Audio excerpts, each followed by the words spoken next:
then receiving $675,000 for her Virginia Senate race. The FBI has denied any conflict of interest, Brett. Catherine, thank you. Let's get reaction to the latest developments from South Carolina Republican Congressman Trey Gowdy, who was chairman of the House Select Committee on Benghazi that led to the revelation of Hillary Clinton's private email server. He's in Greenville, South Carolina tonight. Congressman, thanks for being here. Yes, sir. Thank you. I want to start with this quote from the Washington Post talking about Huma Abedin and what she has told friends. It says, quote, top Hillary Clinton aide Huma Abedin has told people she is unsure how her emails could have ended up on a device she viewed as her husband's computer, the seizure of which has reignited the Clinton email investigation, according to a person familiar with the investigation and civil litigation over the matter. We're talking, according to the Wall Street Journal and others, some 650,000 emails. Congressman. Yeah, I mean, if she doesn't know how they got on the computer, there aren't that many ways it can happen, Uma. You could have used the computer, somebody could have forwarded it to your email account. I don't think that's what the Bureau is investigating, how they got there. I think the Bureau is investigating the nature of the emails. And Uma had a chance to turn over all of her devices when she was supposed to, and she chose not to do so. So here we are. Now, what do you think about this? Here's John Podesta today in one of the Sunday shows talking about this whole thing.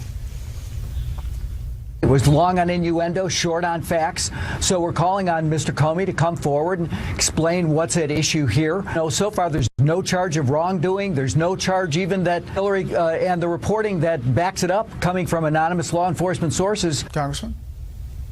Yeah, that's an old trick, Brett. I mean, blame the cops. If you're being investigated, blame the cops. Jim Comey's not responsible for a single one of the facts at hand. He didn't tell her to use a private server. He didn't tell Uma not to turn over all of her devices. And God knows he didn't tell Anthony Weiner to send sexually explicit texts to allegedly underage people. So Comey's not responsible for any of this. The timing is a direct and natural consequence of decisions that Hillary Clinton made. So I get that Podesta is upset. Brett, remember, he didn't even know about the email situation, and then he thought it had been taken care of by Cheryl Mills and Patrick Kennedy. So I get that he's frustrated. He's just frustrated at the wrong person.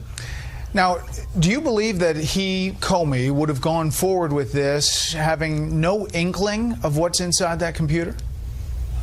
I do think he has an inkling what is inside that computer, but he's in a really difficult spot. Unusual, tough facts make for tough conclusions. And he's darned if he does and darned if he doesn't. I mean, keep in mind, Brett, let's assume tomorrow morning Hillary Clinton went before a rally and said, the FBI has investigated me, I've been cleared, that's all in the rearview mirror. Well, Comey knows that that is not true.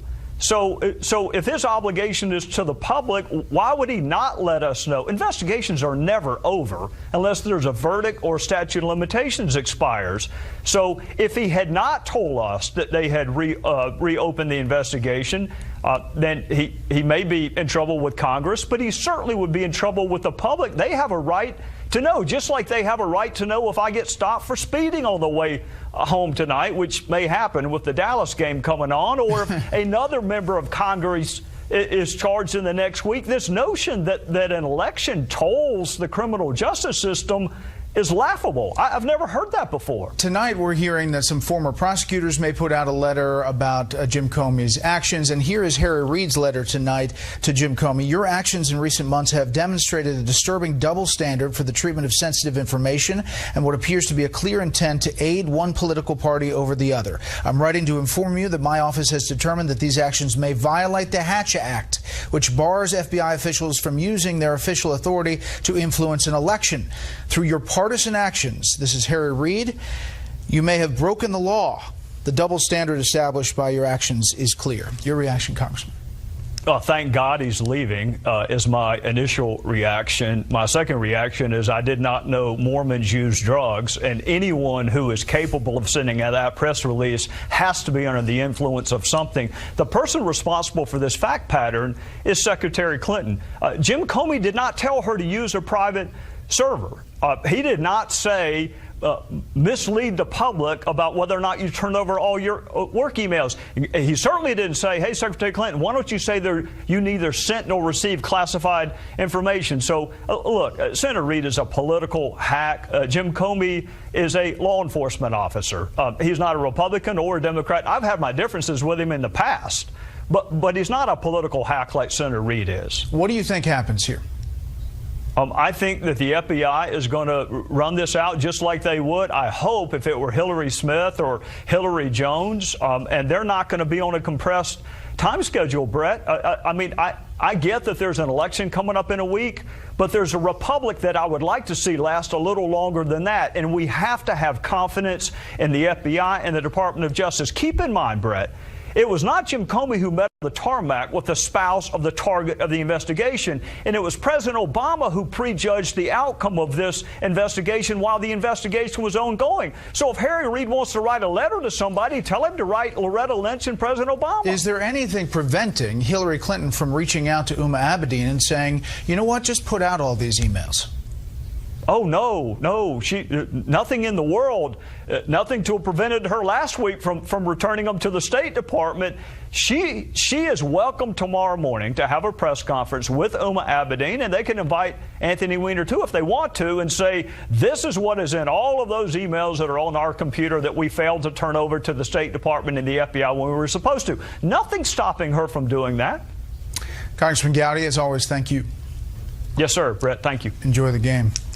Let's find out what the candidates are saying. We have Fox team coverage tonight. Jennifer Griffin's in South Florida with the Clinton campaign. And chief political correspondent Carl Cameron reports live from Greeley, Colorado, where a Trump rally was held just a short time ago. Good evening, Carl. Hi, Brett. Down to double digits, just 9 days till the election. Donald Trump seems to be hitting his stride, and this race is tightening. This could be the mother lode. They have 650,000 that they found. It was just reported. I would think they have some real bad ones, but we're going to find out. No doubt in the next 9 days, Hillary and her special interests will say and do something to detract. Several new polls indicate toss-ups in the battleground states. A New York Times Siena poll in Florida shows Trump ahead 46-42. Clinton leads Pennsylvania 48-40. In North Carolina, it's a virtual tie with Clinton at 48 and Trump at 45. Likewise in Colorado, Clinton 42, Trump 39. In Arizona, it's Trump ahead 44-42. All these in the latest CBS News tracking poll, which says 71% say FBI Director Jim Comey's statement does not change their mind about who to vote for. The Washington Post ABC News national tracking poll shows Hillary Clinton barely edging Trump 46-45. The FBI's investigation of top Clinton aide Huma Abedin's shared laptop with her estranged husband for allegedly sexting with a minor is becoming a Halloween nightmare for the Clinton campaign, and Team Trump smells blood. Hillary set up an illegal server for the obvious purpose of shielding her criminal conduct from public disclosure and exposure. She set up this illegal server knowing full well that her actions put our national security at risk. I have a feeling they've just found a lot of them, don't you think? We never thought we were going to say thank you to Anthony Weiner. Running mate Mike Pence did the Sunday talk shows. We commend the director of the FBI and the FBI for following through on their work before the Congress, that if there was new, pertinent information sufficient to reopen this investigation, that they would inform Congress of that fact and they would move forward. Latinos for Trump, I love that. Give me that sign. From Mexico. You have to come into this country legally. We are going to do so well with the Latinos. Obviously, 9 days is single digits. Trump's been keeping an absolutely exhausting schedule. He's not done for the night. From here, he goes to Albuquerque, New Mexico for another rally, 8 o'clock local time, 10 o'clock Eastern. It's going to be like this right to the end, Brett. You would have heard from Trump about that double-digit thing if you didn't come back to that. Carl, thank you. I'm sure I will.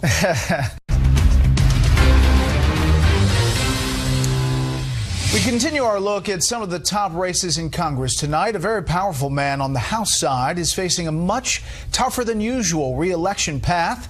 California's Republican Darrell Issa is generally regarded as the richest member of Congress, making a fortune selling car alarms. Well, this fall, he's facing a different kind of alarm. Here's Chief Correspondent Jonathan Hunt. Since Darrell Issa was first elected in 2002, it's generally been plain sailing for re-election in California's largely coastal 49th district, which stretches from the northern end of San Diego County to the southern end of Orange County. Issa won by 16 points in 2012, 20 in 2014. But this year, in what might yet be a wave election, the congressman is facing a much tighter race. I've still got a lot of work to do. The reasons appear to be twofold. First, Issa's opponent, Colonel Doug Applegate, continually ties the congressman to Donald Trump. Darrell Issa says Donald Trump is the obvious choice for president. You can do anything. Grab him by the And in an interview with us, the congressman seemed to struggle to justify his endorsement of the top of the Republican ticket. Will I like the team that the Republicans would put together better? Would they be better for this country? Yes. So I'm really voting for a team, not for the man who happened to finish at the top. Also complicating Congressman Issa's bid for an 8th term is the amount of money Democrats have poured into this race to try to defeat a man who, in his former role as chairman of the House Oversight Committee and his current assignment on the Judiciary Committee, has consistently pursued the administration on issues such as the IRS targeting of conservative groups and the botched Fast and Furious gun sting. Yeah, they're dead Americans as a result of this failed and reckless program. The Issa campaign also sent out a mailer touting the congressman's work across the political divide and showing a picture of President Obama signing a bill Issa co-sponsored. At a recent fundraiser in California, the president called that, quote, shameless. The Democratic candidate Colonel Applegate, meantime, refused our repeated requests for an interview, but has called Issa, quote, the most partisan member in Congress. For Democrats, winning this race is, above all, about changing the balance of power in the House. But it would also be difficult to deny that when it comes to the prospect of ousting Congressman Issa, it's not just politics, it's also personal. Brett? Jonathan Hunt in California. Jonathan, thank you. So how have Issa and the Republicans built such a strong majority in the House? A lot of it has to do with knowing the rules and some say manipulating the terms of the game. Correspondent Doug McKelway explains. In the business of firefighting, a firewall is straight and true. In politics, it's anything but. Take a look at the map of Pennsylvania's redrawn 7th Congressional District. One observer noted it bears a resemblance to Goofy kicking Donald Duck. There's a reason it looks that way. It's called gerrymandering. You have to win so you can change the redistricting. In 37